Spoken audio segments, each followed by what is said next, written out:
na região de Sorocaba, a gente tem uma frequência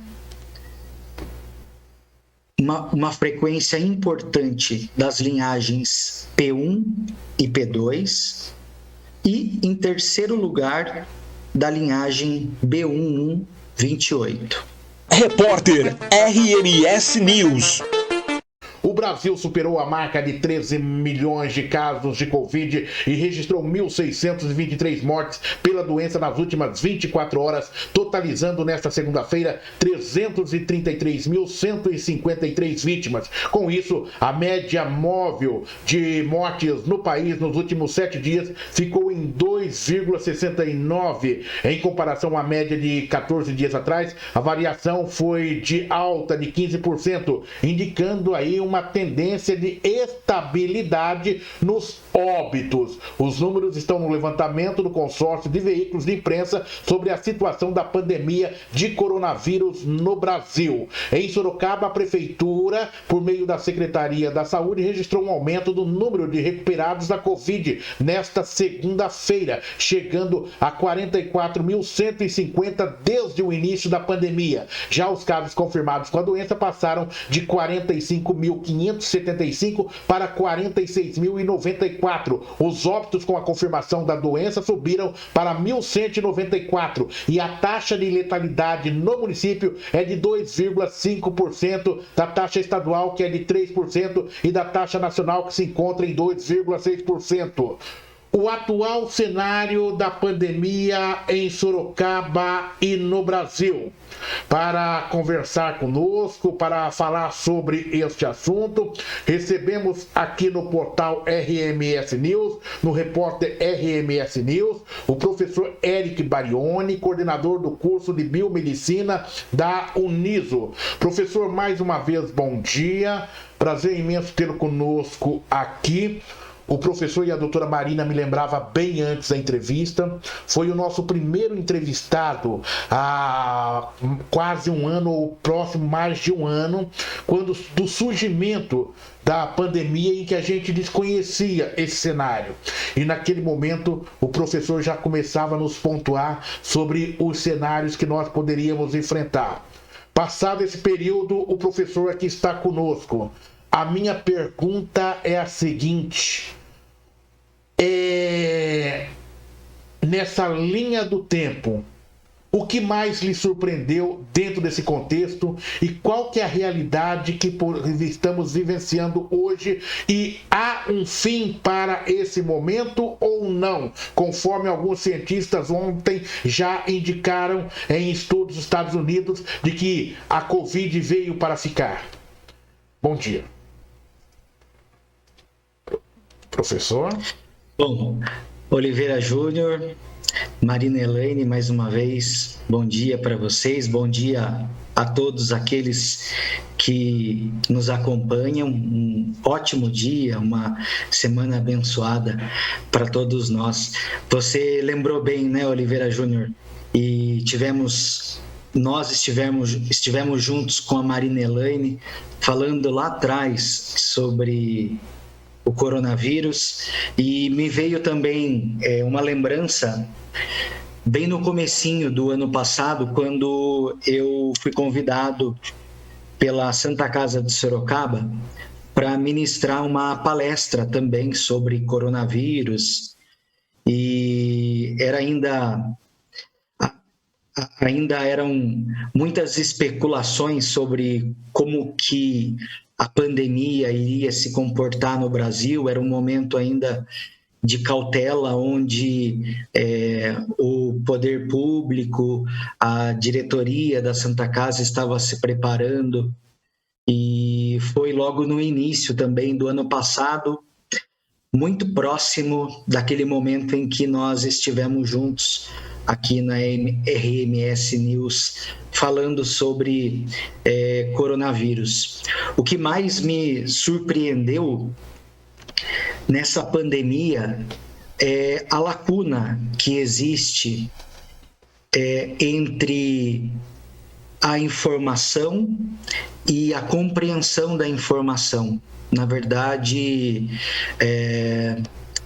esse é um ponto que a gente já consegue observar em muitas outras situações. A informação, ela existe, a divulgação, ela existe das informações científicas, orientações, mas existe uma lacuna que separa a emissão da informação e a compreensão dessa informação pela população, pelas pessoas, por nós. Então, um exemplo, a gente sabe que não devemos acumular água em casa, ou a gente deve tentar evitar dar condições para que a água acumule no quintal e etc. Mas, ainda assim, a gente possibilita esse acúmulo de água. Então, existe informação sobre isso, mas existe uma lacuna entre a emissão da informação e a compreensão. Nossos adolescentes sabem da importância que os métodos anticoncepcionais e o uso de preservativo para evitar, por exemplo, as ISTs, que são as infecções sexualmente transmissíveis. A informação existe, mas a compreensão dessa informação parece ser prejudicada. E na pandemia, tudo isso ficou mais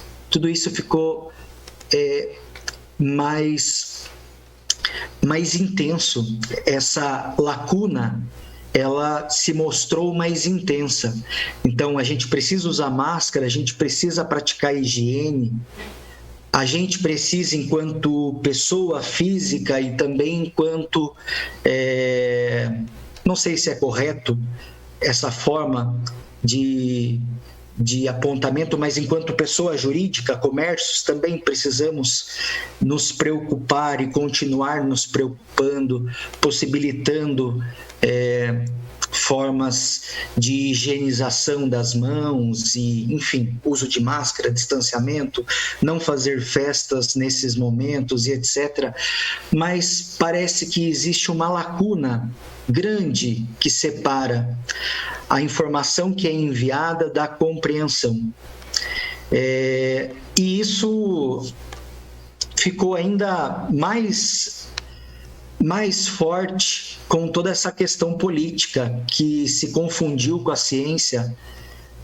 Isso é um outro ponto também que me chamou muita atenção e me chamou a atenção com tristeza. O quanto a política se confundiu com a ciência e isso acabou confundindo as pessoas. As pessoas não tiveram condições de separar bem o que é a ciência da política, a política da ciência.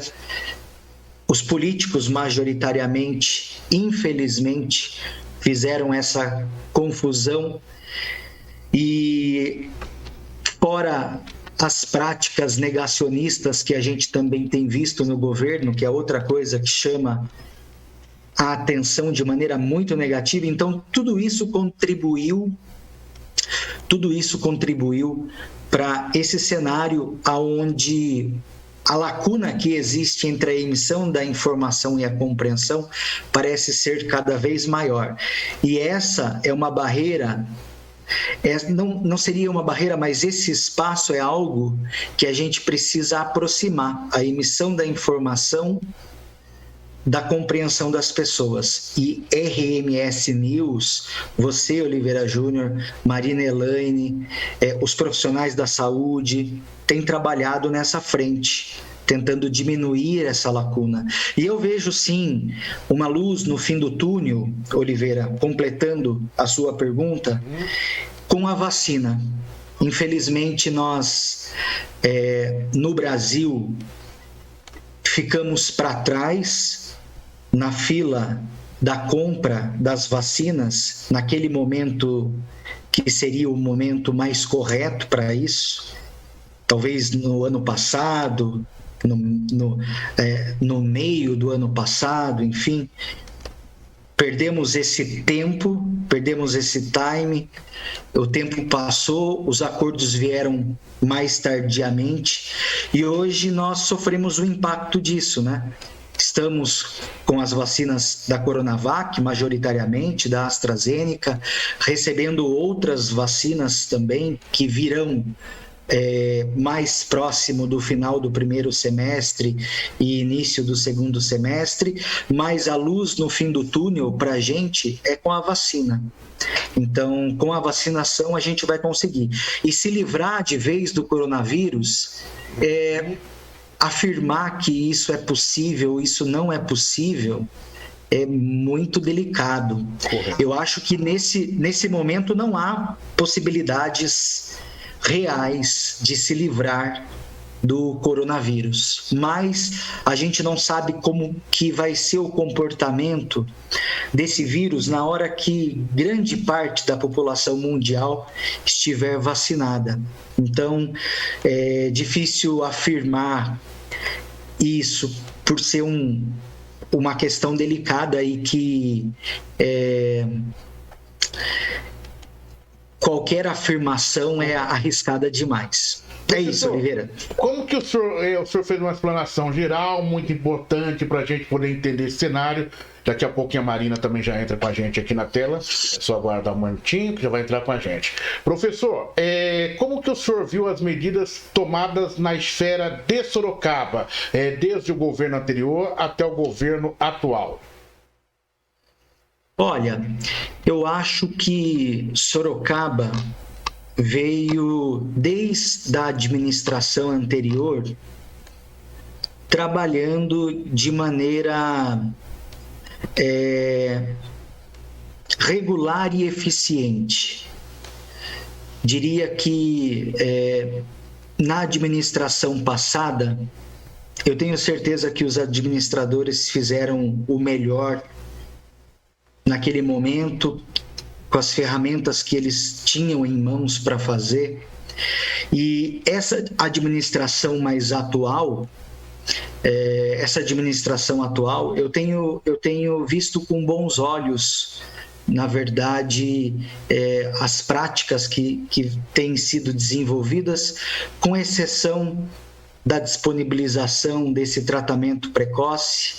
E isso vai muito de encontro com a live que a doutora Marina Elaine vai fazer hoje. Então, ela vai diferenciar bem o que é um tratamento precoce de um tratamento que vai dar uma assistência e uma melhor qualidade para aquele paciente, diminuir sinais e sintomas, etc. Um tratamento inicial, que são coisas diferentes. Então, esse tratamento precoce que foi levantado pelo governo municipal foi, na verdade, um desserviço para a população de Sorocaba. Eu acho que é algo que não tem fundamentação científica para ter sido implantado ou levantado essa questão.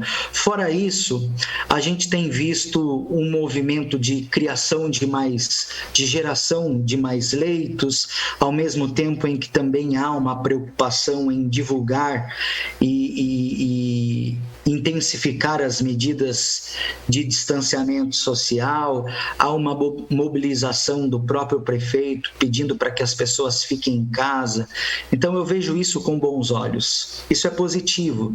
Esse feriado mais prolongado para desafogar o nosso sistema de saúde, a abertura de mais leitos isoladamente, Oliveira Júnior, só não resolve o problema de maneira muito emergencial, mas não a médio e longo prazo. Mas esse feriado prolongado, associado à divulgação de informações verdadeiras, a divulgação de informações sobre a importância das medidas de higiene e distanciamento social para que as pessoas fiquem em casa, etc., para que as pessoas tomem cuidado por conta das novas variantes. Isso é muito positivo. Eu vejo que o governo municipal tem feito isso e isso me agrada bastante. Novamente, friso a questão do tratamento precoce, que sem fundamentação científica é um ponto que deixou a desejar esse nosso governo municipal. Doutora Marina Elaine Pereira, suas perguntas, colocações ao professor Eric. Bom dia, professor. Satisfação estar aqui com você também. Bom você dia. Sempre gentil e solícito. Eu falei com Oliveira, né? A gente descobre no dia quem vai ser o entrevistado. Eu falei, por coincidência, 1 ano atrás, né? A gente estava aí falando do coronavírus. Professor, eu sei que você é estudioso, né? Até demais. Você já até me indicou alguns sites, né, atualizados, né? Que são informações reais, não são os fake news. Que eu acho que você colocou um ponto bem interessante, que é essa lacuna com relação à informação. Parece que a população quer acreditar naquilo que é mais conveniente, talvez, né? E muitas vezes mascara, né, a real situação. Dentro desse cenário, né, eu vi agora também um estudo recente que nós temos, na realidade, no país, 92 cepas do Covid. A vacina, ela é eficaz para essas 92 cepas da mesma forma? Ou ainda você acha, né, como biomédico, profissional da área, que há necessidade ainda de se ter novas vacinas, né, diante dessas cepas que vão surgindo? Olha, Marina, não sabemos se as vacinas serão eficazes para todas essas variantes. O que a gente tem de informação, que eu acho que é até importante trazer para vocês aqui, é o seguinte: eu vou tentar construir essa resposta e esse raciocínio para você. Hoje, no Brasil, nós temos algumas linhagens que circulam mais frequentemente. Quais são as linhagens principais encontradas no Brasil hoje? Principais linhagens encontradas no Brasil. Nós temos a B11, nós temos a B1128, a B1133, a P1 e a P2. Então, estas são as principais linhagens encontradas no Brasil. Aí a gente pode pensar no estado de São Paulo. Então, no estado de São Paulo, a gente tem uma frequência maior das linhagens P1 e B1128. E vamos vir para nossa região de Sorocaba com dados do Instituto Adolfo Lutz. Então, na região de Sorocaba, a gente tem uma frequência importante das linhagens P1 e P2 e, em terceiro lugar, da linhagem B1128. Então, essa é a realidade. Bom, Eric, o que são essas linhagens, né? A P2 é uma linhagem que aparentemente surgiu no Rio de Janeiro. Ela é uma linhagem que aparentemente, além de ter surgido no Rio de Janeiro, surgiu a partir da linhagem B1128. É uma linhagem é uma variante de interesse, porque ela traz mutações, mas essas mutações não são numerosas.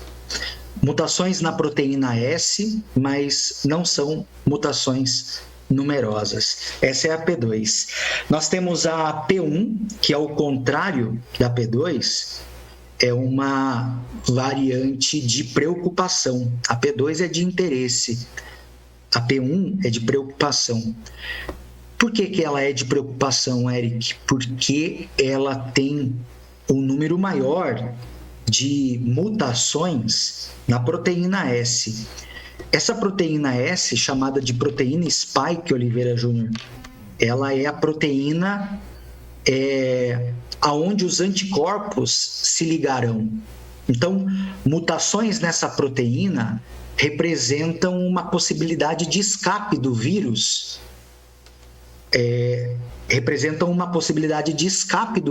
com relação ao nosso sistema imunológico. E essa proteína S também, ela é justamente a proteína que o vírus utiliza para se fixar às nossas células e conseguir infectar a célula. Então, quando ocorrem mutações nessa proteína, isso é uma questão evolutiva, de adaptação desse vírus. Ele está tentando evolutivamente se tornar mais capaz de infectar as células e também driblar o sistema imunológico. Nós temos hoje no Brasil, majoritariamente, 2 vacinas.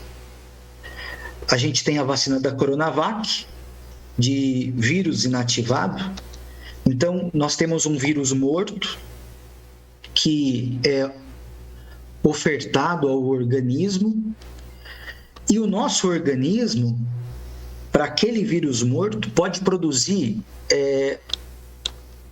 muitos anticorpos contra várias estruturas diferentes. Então, é muito provável que a gente tenha uma eficácia maior, por exemplo, da Coronavac contra as variantes, porque existem anticorpos que são produzidos contra outras estruturas que não somente a proteína S, Spike.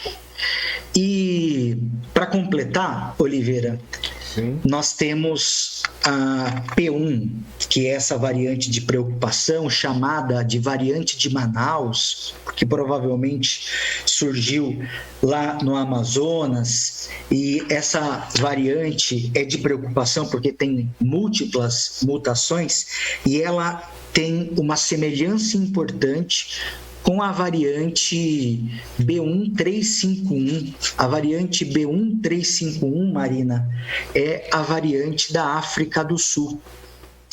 Essa variante também é de preocupação, a da África do Sul. A P1 é semelhante, ela também tem várias mutações na proteína S. E nós temos um problema aí, porque, por exemplo, a nossa vacina da AstraZeneca não se mostrou tão eficaz contra essa variante, a B1351, a variante da África do Sul. A vacina da AstraZeneca se mostrou eficaz, mas não com a mesma eficácia contra essa variante. E isso não é um problema da AstraZeneca, é um problema também da Novavax. A Novavax é uma vacina que foi produzida a partir de proteína S, e ela também teve uma taxa de eficácia bastante reduzida quando exposta a essa variante da África do Sul, a B1351. E, para completar e jogar para você, Oliveira Júnior, a vacina da Johnson & Johnson, né, da Janssen, também tem uma eficácia importante, mas teve uma redução contra essa variante da África do Sul. Então, isso nos coloca um alerta, né? Porque essas variantes estão escapando da imunidade conferida por essas vacinas. As plataformas estão prontas, as tecnologias estão aí, uma vez que essas variantes são identificadas, uma vez que as mutações são identificadas, esses laboratórios conseguirão manipular essas vacinas, fazendo com que elas sejam mais eficazes. Mas isso também não ocorre da noite para o dia, e o que a gente quer é que essas vacinas sejam eficazes da forma como já estão, porque as variantes não vão acontecer no futuro, elas já estão acontecendo a todo momento, fora variantes que a gente ainda não identificou. E como que a gente vai conseguir bloquear essas variantes? Com vacinação e com as pessoas dentro de casa. Então, distanciamento social para evitar que mais e mais pessoas se infectem e vacinação para fazer com que mais e mais pessoas estejam imunizadas e dentro de casa, com distanciamento social, ou utilizando máscaras e fazendo distanciamento social e com as práticas de higiene. Isso vai fazer com que a gente não tenha circulação dessas variantes que já temos. Ok. Vai fazer com que não tenhamos outras variantes a partir dessas que nós temos e que isso vai com certeza aumentar a eficácia dessas vacinas que já estão prontas e que são eficazes contra isso que a gente tem. Então, não sei se eu consegui responder essa sua pergunta fazendo uma linha do tempo para a gente poder entender um pouco dessas variantes, etc. Professor, eu creio que nós que estamos aqui, né, Marina, só estamos saboreando, se a gente pode dizer, o profundo ensinamento e essa aula magna, né, sobre a ciência, sobre o comportamento do vírus, que muitos queriam ter e não têm essa oportunidade. Quem ganha é o nosso internauta que nos acompanha agora ou que estará acessando em outros momentos com essas suas explicações. Realmente fantástico. O senhor falando, eu me lembrei de um professor de comunicação meu que eu tive numa pós de gestão integrada, que era o professor Terence. A gente ficava durante todo o período ouvindo o professor, só queria ouvir ele, porque o conhecimento que o professor trazia pra gente era fantástico e me fez ter lembrança daquele momento, viu, minha querida Marina? Entretanto, o tempo não permite, mas eu vou fazer o seguinte, eu vou deixar essa última pergunta rápida para Marina e resposta rápida também para o professor, para a gente poder concluir essa edição do Repórter RMS News. Marina, sua pergunta ao professor. Realmente, a gente fica aqui, né? Por mim, a gente passava horas aqui escutando, né, Oliveira? Sim. Professor, acho que você respondeu com relação à vacina, né? Acho que muito mais do que eu perguntei, né? A explicação foi excelente. E eu também vi alguma coisa, né, em alguns estudos que tiveram, com relação à própria vacinação, que para você ter uma eficácia de verdade, haveria a necessidade de fazer o isolamento das pessoas que foram vacinadas. Isso procede? Sim, veja só, as vacinas que a gente tem hoje, elas são importantes para evitar. Eu vou falar principalmente das duas vacinas que a gente tem, a Coronavac e da AstraZeneca, que são as duas vacinas que já estão amplamente distribuídas pelo país.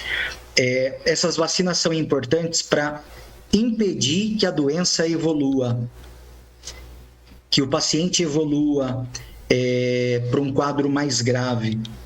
Essas vacinas, elas não são eficazes no bloqueio da transmissão do vírus. A pessoa, mesmo vacinada, ela pode ficar doente. Só que vacinada, ela não vai desenvolver a doença na mesma intensidade que ela desenvolveria se não estivesse vacinada. Então, ainda assim, ainda vacinado, é importante manter o distanciamento, manter as práticas de higiene. A minha esposa até brincava não, né? Ela até me trouxe uma informação assim, puxa, não vejo a hora de ser vacinada para poder viver a vida como antes. Eu falei, não, de forma alguma. Ser vacinado não significa abrir as portas para a vida como era antes. Ser vacinado é só um alento que a gente tem para o coração para evitar que essa doença evolua. Então, mesmo com a vacina, é importante a gente manter o distanciamento. Professor Eric, foi um prazer imenso outras oportunidades, se o senhor puder estar com a gente, queremos tê-lo aqui. Muito obrigado pelo carinho, pelas explicações nesse dia para o internauta que acompanha o repórter RMS News. Obrigado e um bom dia, professor. Obrigado, Oliveira Júnior. Obrigado, Marina Elaine. Obrigado aos nossos ouvintes, internautas. Um abraço para vocês e até uma próxima.